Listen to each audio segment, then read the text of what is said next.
এই ভুটি দিদি তার রথ তাই না রে? বচু, এবারে কিন্তু রথের মেলায় কোনো উৎপাত করবি না, না হলে কিন্তু শাঁকচুন্নি পিসির হাত থেকে তোর নিস্তার নাই। চল না ভুটি দিদি, আমরা খেলা তোলে ততদিন খেলি নাই, আমার একটা বন্ধুও নাই। পাঁচু, 11:30 বাজলো, চান করবি আয়। ও মা, আমরা তখন রথ দেখতে যাব? পড়া শেষ করেছিস? না, আমার আর পড়তে ভালো লাগছে না।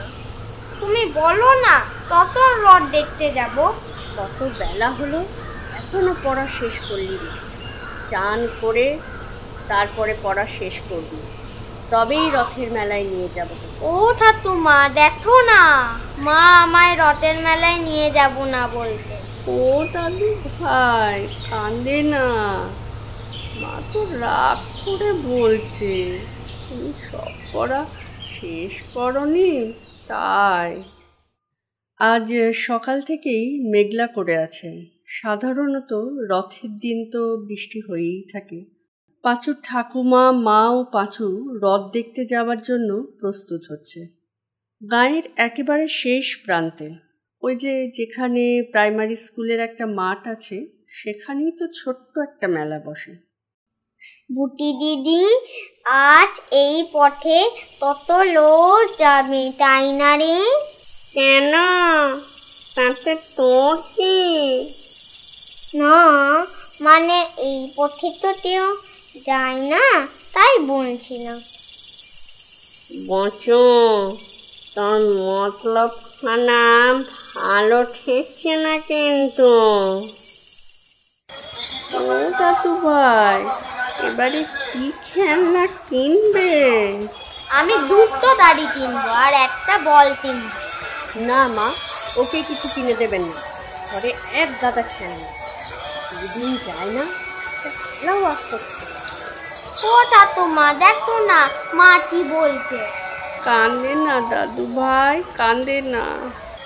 ও বৌমা, তুমি চুপ করো তো, বাচ্চা মানুষ খেলনা কিনবে না। চলো দাদু, চলো, কোনটা নেবে বলো।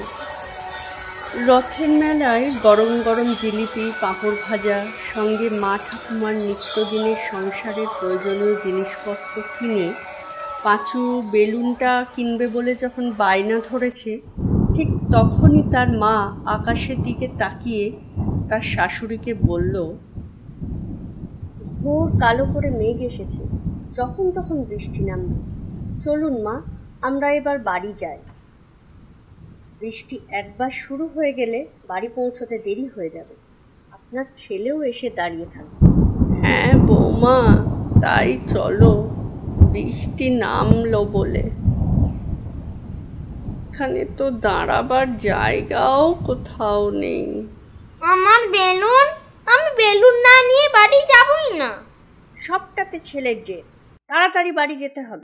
হ্যাঁ দাদু, চলো, তোমার বেলুন কিনেই আমরা বাড়ি যাব। স্কুলের মাঠ আর গ্রামের মধ্যেখানে একটা জঙ্গল পড়ে। অন্য সময় সূর্য অস্ত যাবার পর বিশেষ দরকার না থাকলে এ পথে কেউই বড় একটা যাতায়াত করে না।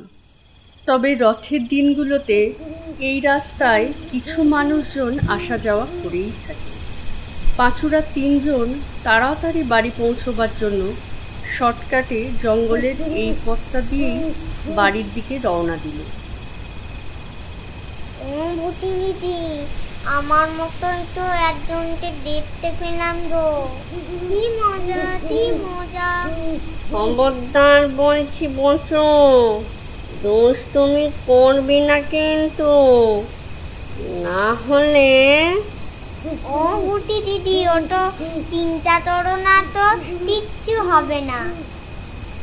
টাটা ভুটি দিদি।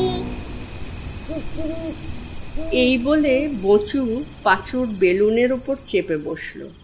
পাঁচুর এক হাতে বেলুন আর এক হাতে একটা বল। তাড়াতাড়ি পা চালা, বৃষ্টি এলো বলে।